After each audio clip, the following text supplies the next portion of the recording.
வணக்கம் நண்பர்களே, இது தமிழ் நண்பன் ஷார்ட்கட் சேனல். இப்போ நான் பார்க்க போகிறது டிஎன்ஏஹெச்டி கால்நடை பராமரிப்பு உதவியாளர் பணியிடங்கள் சம்மந்தமான தகவல் தான். ஸோ இது எல்லாருமே பார்த்திங்க அப்படின்னா தேர்வர்கள் அப்ளை பண்ணிவிட்டு கிட்டத்தட்ட வருஷக்கணக்காக வெயிட் பண்ணியாச்சு. ஸோ 2-3 முறை நோட்டிஃபிகேஷன் அப்படின்றது கொடுத்தாங்க, இன்டர்வியூ வச்சாங்க, இன்டர்வியூ கேன்சல் பண்ணாங்க, மறுபடியும் இன்டர்வியூ, மறுபடியும் கேன்சல். இந்த மாதிரி நிறைய முறை இது நிறைய டிசப்பாயின்மெண்ட்டாக தான் விஷயங்கள் நடந்திருக்கு. ஒன்று கூட பாசிட்டிவாக இது வரைக்கும் இதில் நடக்கவே இல்லை.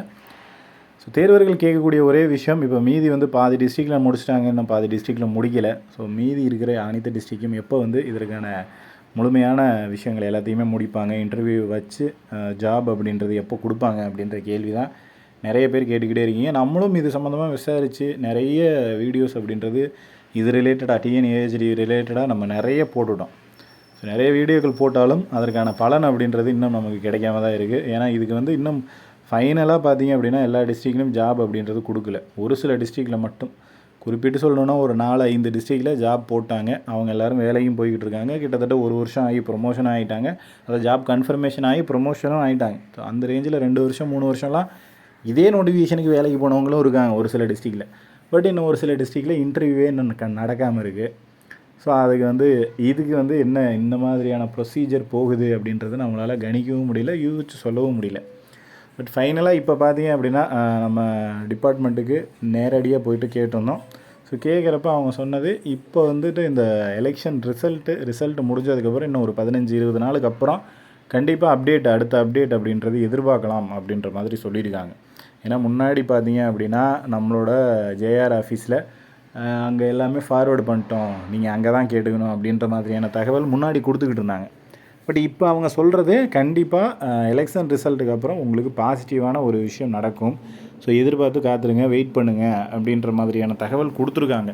அப்படின்ற பட்சத்தில் மேபி நமக்கு ஏதாவது நல்லதாக நடக்கிறதுக்கான வாய்ப்புகள் இருக்குது. ஒன்றும் புது நோட்டிஃபிகேஷனாக கொடுத்தாலும் ஓகே, இல்லை அப்படின்னா இந்த நோட்டிஃபிகேஷனை கேன்சல் பண்ணிவிட்டு, இல்லைன்னா அதாவது இந்த நோட்டிஃபிகேஷனுக்கே ஆளை எடுத்துட்டாங்கனாலும் பரவாயில்ல.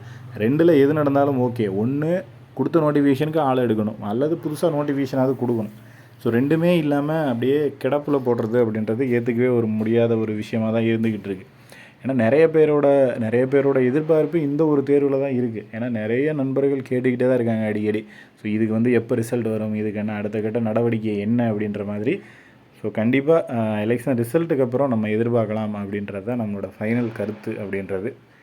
ஸோ உங்களுக்கு இது சம்மந்தமாக வேறு எங்கேயாவது தகவல்கள் தெரிஞ்சிருந்துச்சுனாலோ, வேறு ஏதாவது தகவல் சேகரிச்சிருந்தீங்கனாலோ கீழே கமெண்ட் செக்ஷனில் கமெண்ட் பண்ணுங்கள். அது உங்களுக்கும் இல்லாமல் மற்ற சேனல்ஸ் பார்க்குற அனைத்து நண்பர்களுக்குமே அது யூஸ்ஃபுல்லாக இருக்கும். ஏன்னா உங்களை மாதிரியே தான் எல்லோரும் சேம் அதே மன உளைச்சலோடு தான் இருக்கும்.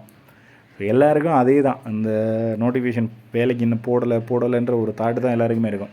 ஸோ அதனால் உங்களுக்கு தெரிஞ்ச தகவல்களை நீங்களும் கீழே போட்டிங்க அப்படின்னா அதை பார்க்குற நண்பர்களுக்கு கொஞ்சம் யூஸ்ஃபுல்லாக இருக்கும், கொஞ்சம் ஹெல்ப்ஃபுல்லாக இருக்கும். அதே போல் ஃபைனலாக நான் சொல்லக்கூடிய ஒரே விஷயம், இந்த ஒரு தேர்வுக்கு மட்டுமே வெயிட் பண்ணிக்கிட்டு இருக்காதீங்க. எப்போதுமே சொல்கிறேன், டிஎன்ஏஹெச்டினா இது, இல்லை டிஎன்பிசினா அது அப்படின்னா அந்த மாதிரி ஒரு டிபார்ட்மெண்ட்டில் ஒரு தேர்வு நடக்குதுன்னா அந்த தேர்வை மட்டும் நீங்கள் ஃபோக்கஸ் பண்ணீங்க அப்படின்னா கண்டிப்பாக கஷ்டம். ஸோ எல்லா இடத்துலையுமே நமக்கு வழி இருக்கணும். இந்த வழி அடைச்சிது அப்படின்னா இந்த வழியில் போயிடலாம், அந்த வழி அடைச்சின்னா இன்னொரு வழியில் போயிடணும். அந்த மாதிரி நிறைய வழிகள் நிறைய டிபார்ட்மெண்ட்டில் நம்ம உள்ளே போய்கிட்டே தான் இருக்கணும். அதை தெரிஞ்சுக்கிங்க. ஸோ அந்த மாதிரி ஒரே டிபார்ட்மெண்ட் சூஸ் பண்ணாமல் நிறைய வெரைட்டி டிபார்ட்மெண்ட்டில் சூஸ் பண்ணி படிக்க ஆரம்பிச்சிருங்க.